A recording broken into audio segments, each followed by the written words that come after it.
여러분 제가 좀 싫어하는 말 중에 편견이라는 말이 있어요. 사실은 저는 그 영어뿐만이 아니라 다른 어떤 것에 대해서도 생각을 참 오픈해서 내가 맞지 않는 부분이 있다면 이제 수정하고 좀 받아들이는 그런 태도가 중요하다라고 생각하는 편이에요.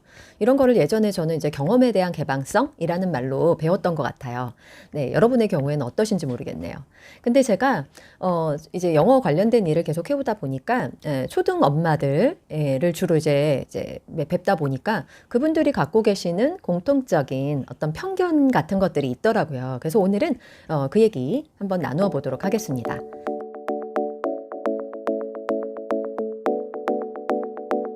첫 번째, 유아부터 시작한 아이들을 바라보자니 우리 아이 너무 늦을 거 아닌가라는 생각이 듭니다. 이런 얘기들도 참 많이 듣곤 해요. 제가 사실은 초등학교 때부터 우리 아이는 영어를 시작했었기 때문에 저는 이런 얘기를 들을 때 가장 여러분들에게 이거는 말도 안 되는 얘기다라는 말씀을 드리고 싶을 때가 많아요. 가장 먼저 깨어드리고 싶은 그런 편견 첫 번째인데요. 왜냐하면 초등학교 때 시작을 하더라도 사실은 이 시기가 외국어를 배우는 뇌의 영역이 가장 활성화되는 그런 시기라고 합니다. 예전에 제가 영상에서 한번 알려드려봤던 것처럼 칼로좀 이스무스라는 축두엽의 이제 연상력과 소리에 어떤 굉장히 민감하게 반응하는 영역이 있다고 해요. 그 뇌의 영역이 만 6세에서 12세 사이에 가장 많이 발달을 하기 때문에 사실은 오히려 초등학교 때 시청각 기능을 활용해서 영어를 배우게 되면 훨씬 더 영어를 잘할 수 있게 되는다라는 거죠. 그래서 사실은 이제 독일이라든지 핀란드라든지 이런 나라들을 보면은 유럽의 교육을 봤을 때도 초등학교 때 영어를 시작을 하는 경우가 훨씬 많아요. 그 전까지는 그냥 아이들이 세상을 탐색하고 놀이를 하고 그리고 기본적인 인성이나 이런 것들에 굉장히 많은 심혈을 기울여서 아이들을 교육을 하다가 초등학교 때 되어서야 이제 외국어를 배우는 그 과정이 좀 시작이 되고 실제로 많은 부모들도 우리나라와 같은 어떤 조기 교육 열풍은 없다고 해요. 그렇기 때문에 저는 초등학교 때 시작하는데 뭐 옆집 아이들은 보면은 막 아기 때부터 영어 유치원도 보내고 아기 때 영어를 잘하는 아이들 많던데 막 이러면서 고민하시는 분들 볼 때 저는 가장 많이 이런 편견을 좀 버려주십사 말씀을 드리고 지금부터라도 하시면 유아 때부터 아주 어릴 때부터 시작한 친구들보다 빠르게 그 이제 시간 대비 그런 효과를 더 많이 크게 보실 수 있다라는 말씀을 꼭 드리고 싶습니다. 일단은 파닉스부터 잡자. 그래야 읽기가 된다. 이런 편견이 있습니다. 그래서 여러분께서 어떤 학원을 가시든지, 어떤 어학원들도 그렇다고 제가 들었는데, 초반에, 파닉스 과정이 먼저 시작을 한다고 그래요. 근데 생각해 보세요, 여러분. 어학원은 그럴 수밖에 없는 것이, 어학원에서는 교재로 수업을 하기 때문에, 그리고 많은 학원들이 교재가 아닌 다른 걸로 이제 수업을 하는 경우가 별로 없잖아요.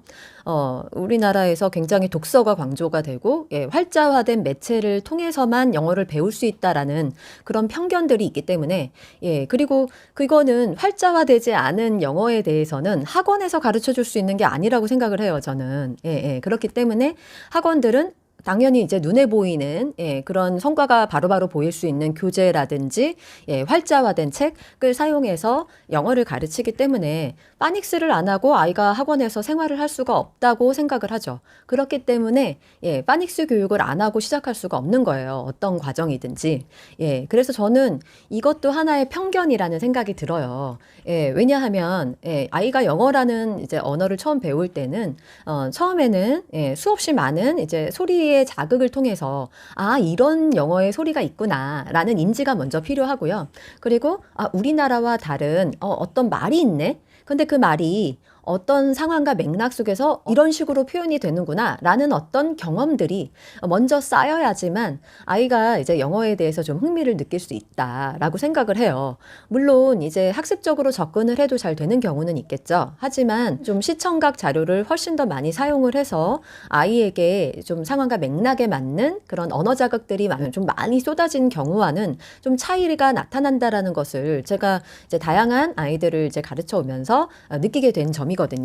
근데 이 순서가 조금 이제 듣기가 먼저 시작을 하고, 제가 말씀드리는 듣기라는 것은, 다양한 맥락과 상황을 이해하면서 들을 수 있는 영상 보기를 말씀드리는 건데요. 영어 영상 보기. 근데 이것을 먼저 시작한 경우와 그렇지 않은 경우에 좀 차이점도 저는 많이 느꼈어요. 사실은 파닉스부터 시작한 아이들은요, 이제 당연히 단순하게 지금 읽는 법칙, 해독 능력만을 먼저 배웠기 때문에 아이들이 나중에 읽는 어떤 효능감이 생길수록 오히려 그 읽기 행위 자체에다가 의미를 부여하고, 그것만을 즐기는 경우를 굉장히 많이 봤었단 말이죠.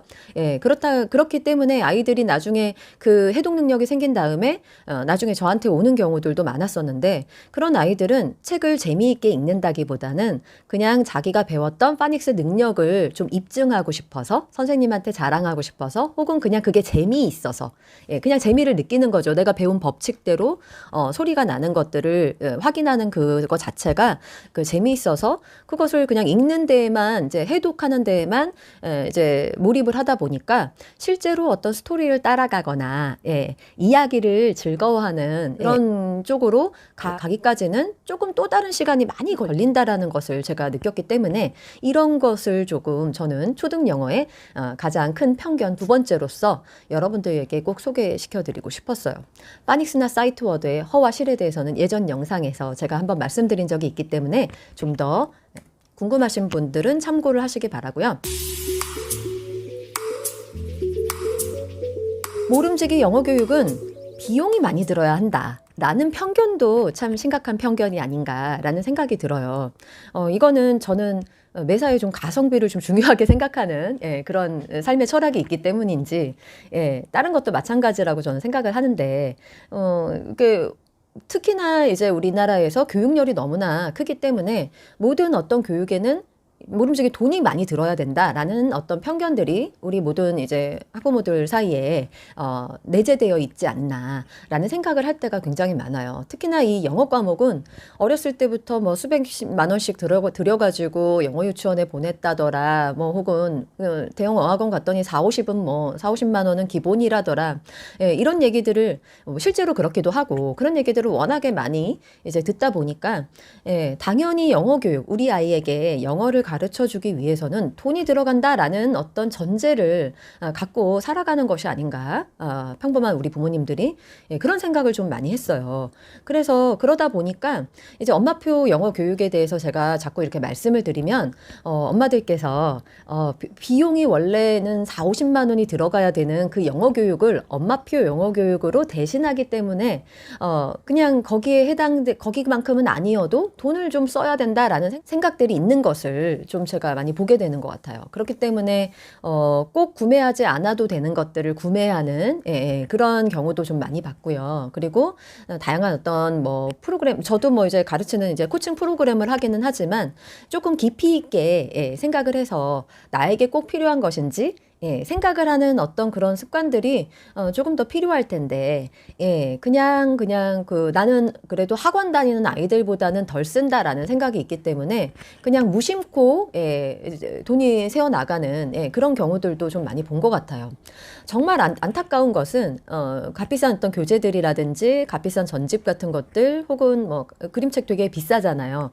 그런 것들을 아이가 무수히 반복을 하면 좋을 텐데 뭐 유아 같은 경우는 뭐 봤던 거 또 보고 반복하는 경우도 되게 좀 있어요. 있기는. 그렇지만 모든 책을 그러는 것도 아닐 뿐더러 그리고 초등에 들어와서는 아이들의 이제 언어의 뇌가 커지면서 좀 다양한 책들을 조금 이제 읽고 싶은 그런 마음도 크고 이제 다른 반복보다는 좀 더 폭넓은 읽기가 조금 필요할 때인데 모든 책들을 조금 구매를 하시다 보면 나중에는 이 본전 생각이 나서 아이에게 과도하게 좀 요구를 하게 될 때가 있고 학습적인 요구를 하게 될 때가 생길 수밖에 없는 거죠. 아이는 그 책에 대해서 별로 그렇게 뭐 문제를 풀고 싶다거나 예, 반복을 해서 뭐 막 계속 학습적으로 너무 과밀하게 이거를 소화하고 싶은 그런 마음이 전혀 없는데 초등급 아이들도 애기잖아요. 사실은 중등 아이들도 애기거든요. 저의 입장에서는. 예. 그런데 이제 엄마들께서 초등이 되면 뭔가 새로운 길이 열렸다? 새로운 어떤 학습의 단계로 들어가서 굉장히 좀 큰 아이로 여기시는 그런 경향이 있더라고요.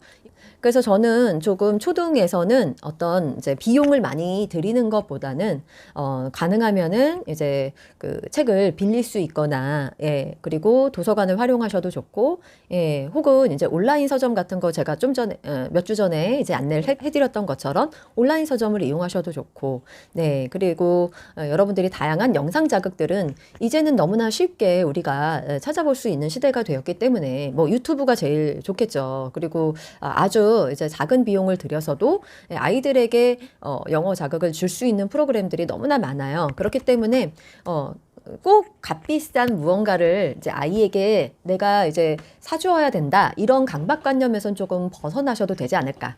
예, 그런 생각이 좀 듭니다. 네, 여러분들 생각은 어떠신지 모르겠어요. 네, 그래서 제가 오늘은 엄마표 영어를 하면서 초등 영어 특히 초등 영어에서 가장 많이들 여러분들이 갖고 계시는 편견 세 가지에 대해서 말씀을 좀 들어봤습니다. 네, 오늘은 여기까지 마치고요. 네, 오늘도 시청해 주셔서 감사합니다.